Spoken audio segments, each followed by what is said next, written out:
నమస్కారం, welcome to our channel. నేను మీ పద్మావతి. ఈ రోజు మనతో పాటు ప్రముఖ ఆధ్యాత్మికవేత్త మరియు న్యూమరాలజిస్ట్ శ్రవంతి గారు ఉన్నారు. ఆవిడతో మాట్లాడి మరిన్ని విషయాలు తెలుసుకునే ప్రయత్నం చేద్దాం. మీరు కూడా చూసేసి. నమస్కారం మేడం. నమస్తే అమ్మా. మేడం, యాక్చువల్ గా డిసెంబర్ 27న ఏకాదశి వచ్చింది. అయితే ప్రతి ఒక్క ఏకాదశికి ఒక్కొక్క నామం అనేది ఉంటుంది. అయితే ఈ ఏకాదశి రోజున ఏ సమయం నుంచి ఏ సమయం వరకు మంచి గడియలు ఉన్నాయంటారు? మరి ముఖ్యంగా పూజ చేసుకోవడానికి గాని, పారాయణం చేసుకోవడానికి గాని ఏ గడియల్లో చేసుకోవడం వల్ల మంచి ఫలితాలు అందుతాయి అంటారు? మనకి ఈసారి వచ్చేది సఫల ఏకాదశి అన్నమాట. సఫల ఏకాదశి అంటే నామమే చెప్పేస్తుంది. ఎప్పుడు ఏకాదశికి వచ్చినా కూడా సఫలము అని అంటే మనం చేసే దేనికోసమైతే మనం తాపత్రయపడి స్వామివారి కోసం అని చెప్పి మనం ఉపవాసం ఉంటున్నాము, పూజ చేస్తున్నాము, అలాగే స్వామివారి అనుగ్రహం కోసం కనుక తాపత్రయపడితే సఫలం అవుతుంది అని ఖచ్చితంగా చెప్పుకోవచ్చు అనమాట. అందుకని ఏకాదశి నాడు నాకు ఈ పని అవ్వాలను, ఈ ఆర్థిక ఇబ్బందులు తొలగిపోవాలను ఇవన్నీ కాదు. స్వామి ఎల్లప్పుడూ కూడా నీ పాదాల మీద ధ్యాస ఉండేటట్టుగా చూడు స్వామి అని చెప్పి దండం పెట్టుకుంటే అదే సఫలం అవుతుంది. ఎప్పుడైతే ఆయన పాదాలు గుర్తుంటాయో ఇంకా ఏ కష్టం కూడా మన దగ్గరికి రాలేదు అని మనం గుర్తెరగాలి. కాబట్టి సఫల ఏకాదశి అన్న మాట ఎందుకు వచ్చింది అని అంటే గనక దీనికి వెనక ఉన్న మనకి కథ అని నేను అన్నాను, లీల అని చెప్పుకోవాలి. చెప్పాలి అని అంటే ఓకే, ఆ లీల ఏంటి అని అంటే గనక మహేష్మతి అని రాజు ఉండేవాడట. ఆ రాజు ఏం చేసేవాడు, ఆయనకి చాలా పెద్ద రాజ్యం అంట. 4 కొడుకులు ఉన్నారు. లుంపకుడు అని ఉంటాడు, కొడుకుంటాడు, పెద్ద కుమారుడు అనమాట. అతను ఏం చేస్తాడు అని అంటే మిగతా వాళ్ళందరూ కూడా సరిగ్గా ఉన్నా కూడా ఇతను మాత్రము చాలా బ్యాడ్ హ్యాబిట్స్ ఉంటాయి. అలాగే ఎప్పుడు కూడా ఆ డబ్బును తీసుకొని వెళ్ళి ఆ జూదానికి కానివ్వండి, లేకపోతే మిగతా దుర్వ్యసనాలన్నిటికీ తండ్రి డబ్బు ఖర్చు పెడుతూ ఉంటాడు. చెప్తూ ఉంటాడు రాజు గాని వినడు. తండ్రి మాట పూర్తిగా పెడచెవిన పెట్టేస్తాడు. ఇంకా తండ్రికి విసుగొచ్చేస్తుంది. ఇంకా ఎందుకు అనంటే పెద్ద కొడుకు కదా, వాడిని చూసి మిగతా 3 కూడా నడుస్తారు కదా. అదొకటి. రాజ్యంలో ఎప్పుడు కూడా రాజు ఎలా ఉన్నాడు, రాజుగారి పిల్లలు ఎలా ఉన్నారు అన్నట్టుగా ఉండాలి కదా. ఎప్పుడు కూడా మేమేనా, మాకేనా, ఎప్పుడు కూడా మీరు ఎందుకండి ఈ పొలిటీషియన్ల పిల్లల్ని పట్టుకుంటారు, ఈ సినిమా యాక్టర్ల గురించి పట్టుకుంటారు అనేది అందరి వాదిస్తూ ఉంటారు. ఎప్పుడు కూడా మాకంటూ ఒక ప్రైవసీ ఉండదు, మాకంటూ ఒక ప్రైవేట్ లైఫ్ ఉండదు, ఇష్టం ఉండదు. కాదు, 10 మంది నిన్ను చూస్తారు కాబట్టి నువ్వు నడిచే దారి మంచిదవుతే ఆ 10 మంది నడవడానికి వీలుగా ఉంటుంది. వాళ్ళు ఇష్టపడతారు, వాళ్ళు నేను ఇష్టపడుతున్నారు కాబట్టి, నీకు అట్రాక్ట్ అయ్యారు కాబట్టి నువ్వు మంచే చేసావు అనుకో, ఇంకా మిగతా వాళ్ళందరూ కూడా మంచి చేయడానికి ఉపక్రమిస్తారు అని చెప్పడం అన్నమాట. కాబట్టి రాజు ఏం చేస్తాడు, చాలా తీవ్రమైన నిర్ణయం తీసుకుంటాడు. అసలు వీడిని రాజ్యం నుంచి బహిష్కరించేయాలి, రాజ్యంలోకి అడుగు పెట్టకూడదు అనేది తేల్చుకుంటాడు. ఇలా చేద్దామని చెప్పి అదే పని చేస్తాడు. అతన్ని అసలు రాజ్యంలోనే ఉండడానికి వీల్లేదని బహిష్కరించేస్తాడు. మరి రాజ్యంలో ఉండకుండా ఉండాలంటే ఎక్కడికి వెళ్ళాలి, అడవిలో ఉండాలి. ఏం బాధపడాడు. లింపకుడు వెళ్ళిపోతాడు అడవిలోకి. వెళ్ళిపోయి అడవిలోనే ఉంటాడు. అడవిలో ఒక మర్రి వృక్షంలో తలదాచుకుంటాడు. మర్రి వృక్షాలంటే పెద్ద పెద్దగా ఉంటాయి కదా, తొరలు అవి ఉంటాయి కదా, అందులో తలదాచుకుంటాడు. ఏముంది, తినడం ఏముంది, ఎప్పుడు ఏం తినాలి ఏం చేయాలి ఇది కాదు కదా, ఏదో ఒక జంతువుని చంపేయడం, మాంసం తినేసేయడం అనమాట. ఇదే ఇంకా కడుపు నింపేసుకుంటాడు. ఇంకేముంది, ఇంకా నన్ను పంపించేసినా నాకేం బాధలేదు అన్నట్టు ఉంటాడు అనమాట. అంటే అప్పుడు ఒక్క రోజు ఏమవుతుంది అని అంటే చాలా ఆకలేస్తూ ఉంటుంది అనమాట. అతనికి ఆకలేస్తుంది, ఎక్కడ ఒక జంతువు దొరకదు. అసలు ఏంటి నా పరిస్థితి ఏంటి అని చెప్పి చాలా డీలా పడిపోతాడు. ఆకలేస్తే అప్పుడు అమ్మ నాన్న గుర్తుకొస్తారు, అనే కదా. ఈ అమ్మ ఉంటే బాగా పెట్టేది కదా, నాన్న ఉంటే తిన్నావా లేదా అని అడిగేవాడు కదా అని అనిపిస్తుంది మనకి. అప్పుడు చాలా బాధ అనిపించి వెంటనే ఒక పూరి గుడ్స్ లాగా కనిపిస్తుంది అనమాట. ఆశ్రమం లాగా ఉంటుంది. అక్కడికి వెళ్ళినప్పుడు అక్కడ సాధువు ఉంటాడు కదా, సాధువు చేరదీస్తాడు.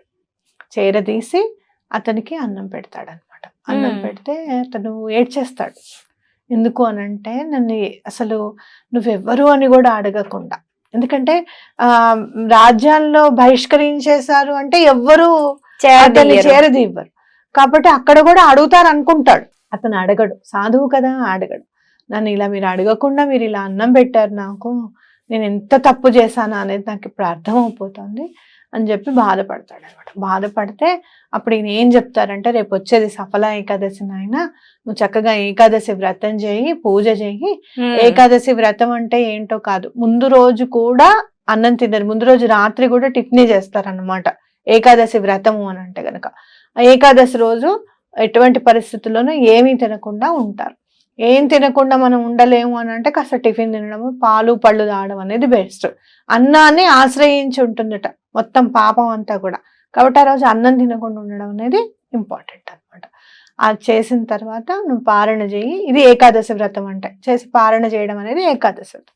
పారణ ఎప్పుడు కూడా ఎలా చేయాలి అని అంటే గనక, ఎవరికైనా కొంచెం తినడానికి ఏదైనా ఇచ్చిన తర్వాత పారణ చేయడం అనేది చాలా ఇంపార్టెంట్. ఇది ఏకాదశి వ్రతం అంటే చిన్నగా. కాబట్టి పూజ చేసుకునేటప్పుడు స్వామివారికి షోడశోపచార పూజ చేసుకోవడము, ఇలా చేయడం అనేది చాలా మంచిది. అలా చేసినప్పుడు స్వామి బ్యాడ్ హ్యాబిట్స్ అన్ని అతను ఇంకా తెలుసుకుంటాడు కదా, పశ్చాత్తాపడతాడు కదా. ఆ ఏకాదశి వ్రతం చేసిన తర్వాత అవన్నీ కూడా వదిలేస్తాడు. ఇంకా కాదు, ఇది కాదు జీవితం అని చెప్పి చక్కగా మంచి మనిషిలా మారుతాడు. మారి అప్పుడు తండ్రి దగ్గరికి, రాజ్యానికి వెళ్ళి మళ్ళీ రాజ్యం అతని చేతిలోకి, ఆధీనంలోకి వస్తుంది అనమాట.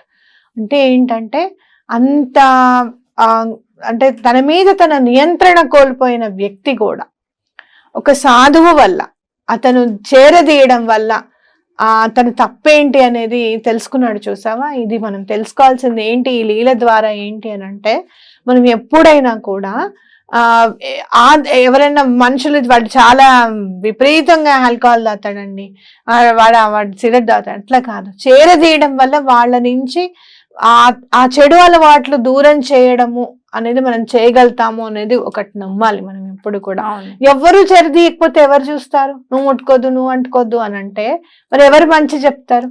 ఆ మనిషికి చేరదీసి ఎంతో కొంత మనం టైం ఇవ్వాలి మారడానికి. అప్పుడు కూడా మారకపోతే ఇంకా వాడి కర్మ, మనం ఏం చేయలేం. అవును అనా కాదా? ఈ లీల ద్వారా మనం అది తెలుసుకోవాలి ఒకటి. ఇంకోటి ఏంటి అంటే గనక, ఎప్పుడైతే శరణు అని చెప్పి భగవంతుడి పాదాల మీద పడి ఇలాంటివన్నీ వ్రతాలు అవి చేస్తూ ఉంటామో తప్పకుండా భగవంతుడు అనుగ్రహిస్తాడు అనేది కూడా మనం నమ్మాలి. అర్థమైందా? అలాగే ఇప్పుడు మనం ఎప్పుడు కూడా టైమింగ్స్ చెప్తూ ఉంటాము, ద్వాదశితో కూడిన ఏకాదశే చేయాలి ఎప్పుడు కూడా. ఏకాదశి ప్లస్ ద్వాదశి తిథులు ఉన్న రోజే ఏకాదశి వ్రతం చేసుకోవాలి. కాబట్టి డిసెంబర్ 26వ తారీఖు వచ్చింది ఆ రోజు. అలాగే 27వ తారీఖు పొద్దున్న 7 గంటల నుంచి 9 గంటలు, 7 గంటల 15 నిమిషాల నుంచి 9 గంటల 15 నిమిషాల లోపల మీరు పారణ అనేది కంపల్సరీగా చేసుకోవాలి. ఓకే, ఈసారి మీరు ప్రత్యేకంగా స్వామికి సమర్పించాల్సినవి దానిమ్మకాయలు. ఓకే, దానిమ్మకాయలు సమర్పిస్తే చాలా మంచిది. స్వామికి నైవేద్యంగా పెట్టడము, అలాగే ఒక తట్టు పెట్టుకొని ఒక 2-3 నైవేద్యం పెట్టారనుకోండి, ఆ నైవేద్యం పెట్టిందే పారణకి ఎవరన్నా ఇంటికి ఎవరైనా వచ్చినప్పుడు వాళ్ళకి ఇచ్చి, లేకపోతే గుళ్ళో ఎవరికైనా బ్రాహ్మడికి ఇచ్చి దండం పెట్టి ఆ నైవేద్యం పెట్టిందే ఫస్ట్ పారణకి తినడానికి అనేది ఉపయోగించుకుంటే చాలా మంచిది అని మనం చెప్పుకోవచ్చు. అలాగే మనం ఎప్పుడు కూడా ఏకాదశి నాడు తప్పకుండా స్విచ్ వర్డ్ అనేది తప్పకుండా చెప్తామన్నమాట. ఈ సఫల ఏకాదశి నాడు ఏ స్విచ్ వర్డ్ వాడాలి అనేది కూడా చెప్తాం. మేడం, అయితే ఇంతవరకు మనం పూజ అనేది ఏ విధంగా ఆచరించుకోవాలి ఇదంతా చాలా చక్కగా చెప్పారు. అయితే దాంతో పాటు ఒక మంచి స్విచ్ వర్డ్ చెప్పడం వల్ల ఇంకా దానికి చక్కటి ఫలితం వస్తుంది కదా. స్విచ్ వర్డ్ చాలా బాగా పనిచేస్తుందని చెప్పుకోవచ్చు. స్వామివారి విష్ణు సహస్రనామాల్లో మంచి నామంగా మనం తీసుకుంటాం దీన్ని. విశ్వాధారం గగన సదృశ్యం మేఘవర్ణం శుభాంగం. ఇది చదువుకోండి. విశ్వానికి ఆధారభూతమైన వాడు, ఆధారమే కదా స్వామి. చాలా చక్కగా వివరించారు. అయితే స్విచ్ వర్డ్ కూడా చాలా చక్కగా ఉంది, అందరికి అర్థమయ్యే రీతిలో ఉంది, ప్రతి ఒక్కరు చెప్పుకునే విధంగా. ధన్యవాదాలు.